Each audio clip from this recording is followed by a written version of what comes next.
Hey, so we're just going to go over some of the fundamentals of viola playing. And I know you've already had a bit of experience in class with Dr. Tramposh in your own practicing, but I just want to make sure that everything is intact and it's one thing to do something, but I want to actually do things a little slowly and think about what we're doing, what angle the viola's at, what should be in line with what, and I think that'll help you overall understand the viola a bit more when you go to play next time. Okay. First, it sounds simple, but I just want to show you resting position. Okay. So, resting position, you have your hand, very similar to playing, you have your thumb and hand lightly resting on the neck, and your right arm is supporting the bottom of the viola. And this is really good for orchestra playing or anytime you're playing. And, if you need to stretch your right hand or your left hand, you can, your right arm is supporting it, you can reach out, stretch, do whatever you have to do, shake it off. Or if you need, to work your thumb or your wrist from playing for a while. So this is typical resting position, and do you feel comfortable doing that? Mm-hmm. Perfect. So now we're going to talk about how to accurately place the viola on your neck. So this is what I like to call the windmill. So I'm perfect. So just support the viola at the bottom here at the end peg. Hold the viola out, and we're going to do a windmill and do a 180, so all the way to the bottom. Perfect. And so I want you to guide it underneath your collarbone, kind of at a 45-degree angle. Perfect. And kind of let your head just plop. So let's practice that actually. Okay. Lift your neck up and just plop. And you never ever want to be craning your neck backwards, but it's a bit of an exaggeration in how your head should just be falling, and let the weight of your head really be the support and let it hold. So don't apply any more pressure than need be. Okay. Perfect. Okay, so if you can imagine your feet standing on a clock, your left foot should be at 10 o'clock. So kind of turn your toes out a bit more and make them about shoulder's length, perfect. And make sure you're well supported and you're sturdy, and your nose should be in line with the fingerboard going up to the scroll. Your scroll should never really be facing towards the floor. If you see it touching the floor near you, bad sign. So you almost imagine that you could put a marble on here. Next class I'll bring a marble. But imagine being able to place something on there and having it not move because it's so flat. Perfect. And the scroll should kind of be in the general direction of your left foot. So your scroll is facing a little more this way. I would move it a little more in. Perfect. And make sure it's going in the same direction as your left foot. A lot of people say that you should apply more weight on your left foot, but spread the weight evenly and make sure it's in the same general direction as the scroll. Perfect. How's your neck feeling? Okay. Good. So it's really important at this point to not apply any more pressure than need be. Okay. Your head weighs like 10 pounds. There's tons of weight to hold it down there. Okay. And a lot of people like to practice holding the viola without any hands. Mm-hmm. But I find that just creates unnecessary tension because there's never really ever going to be a case where you're not supporting it also with your left hand. So keep, the pressure's good there. Don't press down at all. Don't overcompensate with your left shoulder trying to hold it or bring that down. Just keep it natural. And as far as your left hand, you want there to be a space in between your thumb and index finger. So it should not be flat on here. So you want the fatty part of your thumb to be touching the viola, and then the side of your index finger. Good. Okay. And it's interesting, our fingers, if you, can you do something for me? Can you turn your viola over? Place your left hand on the viola, just flat on the viola. Now without lifting it, try to move it or slide it. I'm going to drop it. Oh, don't do that. Okay, hold on. Try to move it. Okay. Our fingers are quite adhesive, and even without us applying pressure, it can hold on to things. Mm-hmm. And so your fingers will really do most of the work as far as holding onto the fingerboard, and your thumb really isn't there to be the death grip and hold it tight. It's really just let its natural adhesiveness hold on, and kind of it counteracts the pressure that you're putting on with your fingers when you're playing. And it's important that your thumb follows your fingers wherever they go. So if you're up here, high on the fingerboard, your thumb goes with you. And if you're down here, your thumb goes with you as well. And there's never, ever a case where you're stretching your hand or your fingers and your thumb is not following. They're best friends. Okay. And there's an activity, a plucking activity that you can do. And some people prefer it in certain positions, first, third, fifth position. I kind of just like doing it in baby steps to practice with the right hand, but...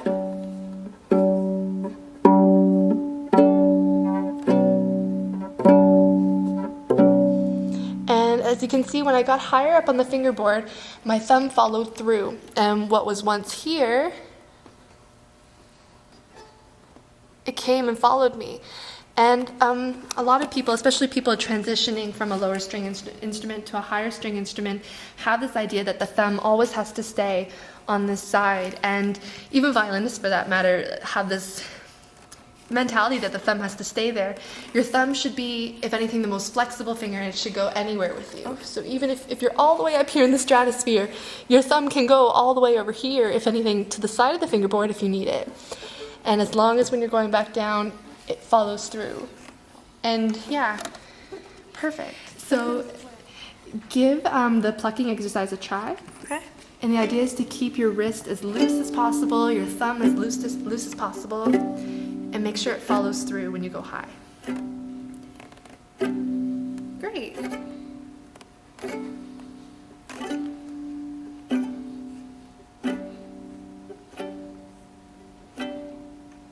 Excellent. And did you feel any tension? Does it feel good? Mm-hmm. It's going to change a lot when you're playing too, because you're focusing on 10 different things and you're playing all this stuff, and your other hand isn't there to support as well, so it's not going to be as simple as just lightly plucking. Okay. But I think in any situation when you're getting stressed out or when you have a lot of tension, to just stop, shake it out a little, and then just do the plucking exercise. Okay. And anything like that where you just stop yourself in your tracks, and I call it like the tension check.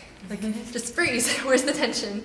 Okay. And you'll be surprised, even if you set an alarm on your phone for 15 minutes, it goes off unexpectedly, so you don't really know when it's going to happen. And you may notice, like, hey, I have a little tension here, or hey, my thumb is gripping, why is it gripping? Okay. And I find that helps a lot too. So you can definitely use the plucking exercise whenever you can. Also, one more thing, can you put it back into plank position? Mm-hmm.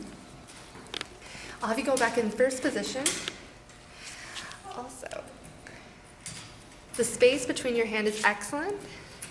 So you should always be able to, something thicker than a pencil would work as well. There should always be that space in between here. Can you put your hands down all the way? Excellent. So just make sure there's a lot of space here. You don't ever want your hand to be clamped underneath. Okay. So I like that you give yourself a lot of space, and also make sure that your hand follows through and isn't too open. It goes all the way over. Excellent. You have really good form. That's awesome. Thank you.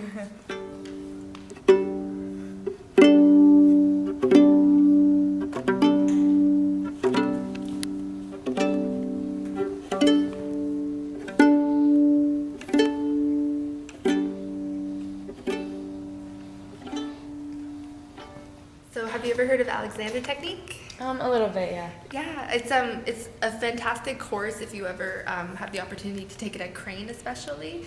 It's amazing. I took it last year and it really changed the way I played and the way I felt, because I became very much aware of what hurts. And when you're playing an upper string instrument, it's a lot of pressure on your back and your shoulders. And where do you find the most pain when you're playing cello? When I'm playing cello, probably I feel it a lot in my bow hand. Personally, that's just from tension and just not being loose when I play. Sure. But, so yeah. I'm sure a lot of people feel it in their wrist when they're playing an upper string instrument as well, but you're going to feel it a lot in your shoulders and back.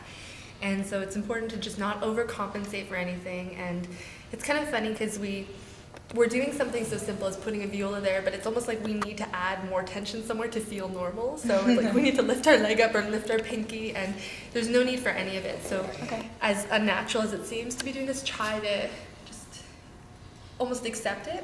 Another thing too, when I was switching from upper string to lower string in my playing classes, I was constantly trying to draw correlations between my instrument and the instrument I was learning. So I was always thinking like, oh yeah, it's like the violin with this, but it's like this. And especially with my bow hand, when I was playing cello, I was constantly trying to compare it to my violin bow hand.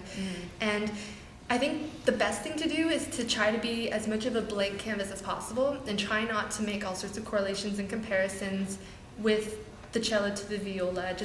Okay, so in a nutshell with the bow, 3 of the things that you really want to focus on is your thumb being bent in the right position. So you want to have it not too bent and not too pushed in.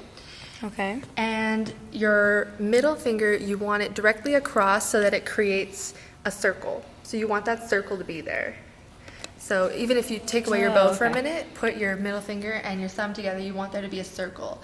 And in the circle, you see that your middle finger is rounded, but your thumb is bent a little. It creates a circle. And the other 2 elements to your bow playing will be, it'll just be your pinky.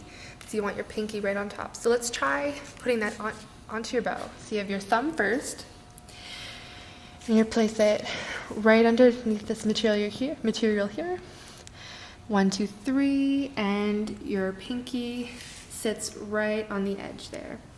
And I know sometimes it's hard to find the correct spot for your pinky, so the best thing that I can recommend doing is tapping your pinky, and wherever it goes down the most, that's where you're going to be the most comfortable, and that's your spot. Okay. And we're just keeping it vertical like this for now so that there's no tension on your hand. So if you could just support your bow with your left hand too, and it's all about just positioning it right now. How do you feel with your thumb and middle finger? I think they're okay. Is my thumb, is that correct? Yeah, so you have a good amount of bend there. Okay. And perfect. And I like that your thumb is right on the tip too, so you're not too wedged in there. What a lot of people do, and I struggled with this as well, I wanted to stick my thumb right in, and once it's right in there, it's locked. Yeah. And there's no flexibility there at all. And then as soon as you're not flexible, you lose all motion and just leads to a bunch of other problems. So, okay. So what we're going to do is, holding the top of the bow, we're just going to move to a horizontal. And I don't want you to let go of it with your left hand at all, so we're just checking for position. Perfect. And it's going to look different on everyone as well, so they're never ever going to look the same. Excellent. And we're just going to move back to the vertical. So let's try lifting and bringing down. And as you lift and bring down, let's just get a little wrist motion going there. Perfect. So you're going to notice the higher you go, so when you play, the higher you go, your thumb's going to curl out, and then you're going to flex in, and everything's going to go a bit flat. And then it's going to curl up, your thumb's going to be curled, and then it's going to flex back in. Because the 2 guys really in charge of the ship here, it's your index finger, which applies the pressure. So anytime you're playing forte or da-na-na-na-na, it's always the index finger pushing. Okay. But then the pinky, when you bring it back, that's what... So you're really depending on these 2 guys. Okay. As far as your motions. And then everyone else just keeps things in balance. So the pinky's very important, so you've got to make sure that he's always up and never tense, so he should just be sitting. That's kind of the art of the bow, I find, that everything's just sitting, nothing's really pressing, you're not putting any more weight on it than need be. And the cool thing about the bow is that it's quite heavy. It's quite heavy, so you don't ever need to really put more pressure than necessary, and anytime you do, it's always going to be with your index finger. Everything else should stay relaxed. Okay. Okay, so we're going to add bows. Let's start from the beginning. So we'll just do our windmill. It's out, turn it around, guide it at the 45-degree angle, and you're going to test, make sure it's flat, your nose is going in the same direction as the bridge and the scroll is above your left foot or going kind of in the same general direction. I'd move your left foot out a bit more. There we go. And something I wanted to do before we added bows is to just get used to the idea of being able to move. So as soon as your knees lock, you lose your sense of balance and you lose your sense of stability. So I really like the idea that, and if you watch any of Paul Rowland's videos in the Crane Library, you'll see that everyone he teaches, you're allowed moving, and it's the sense of movement that it almost gives you momentum, and it also keeps you in balance. So I thought we'd just try that. Just lean to the left, lean to the right, left, right. You don't really want to lift your feet up, like you don't want this to be going on, unless you're dancing. It's really more just leaning. And do you feel comfortable where you are? Mm-hmm. So you don't feel like you're going to fall doing this, even if you lean forward a little bit? Good. Excellent. Perfect. Okay, so let's add both. Okay. Okay, so make sure hands perfect. Excellent. And let's just place it on the G string. And we'll start the frog, and just let's do one long bow up and down again, okay? So.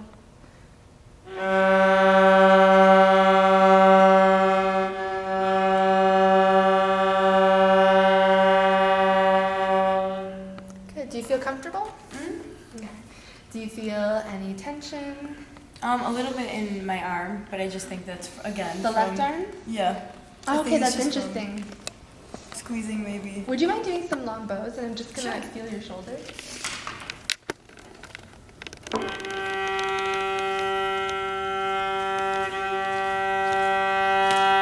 just keep going. Okay. Just relax.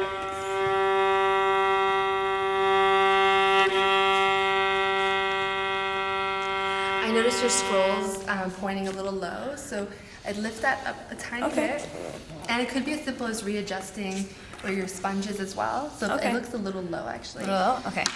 So, and just, anyways, you can have someone show you all day long, but it's really what you do in the practice room and what you're comfortable, and you'll find that sweet spot every time. Okay, it's a little higher.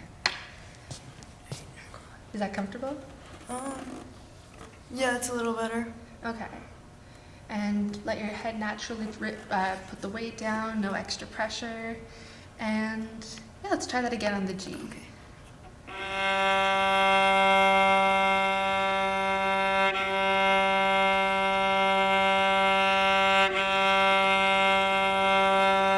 That feels a lot better. Yeah? That feels more relaxed. Great. Can we try something for a minute? Just spread your feet out a little more, even them out a little more. And I'd like you to try the movement exercise as you're doing your G. Okay. Nothing too outrageous, but maybe as you're playing, move a little bit. Okay. And I just want to see if it affects your arm at all, if it makes you feel more stable, and if it helps with the tension.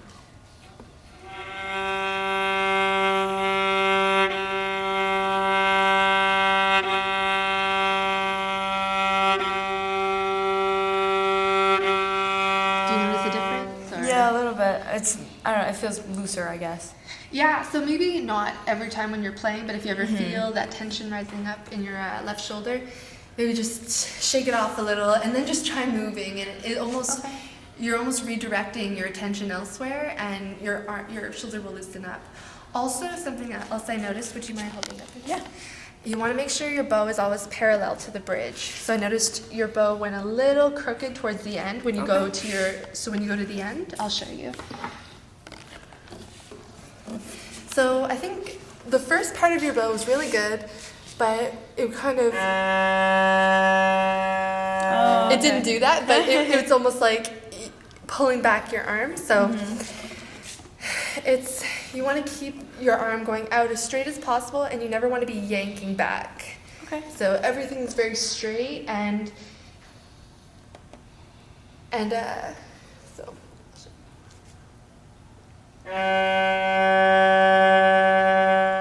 And so I haven't yanked back, I'm not moving, and you want to stay parallel and then go back. Can we try it again? Okay.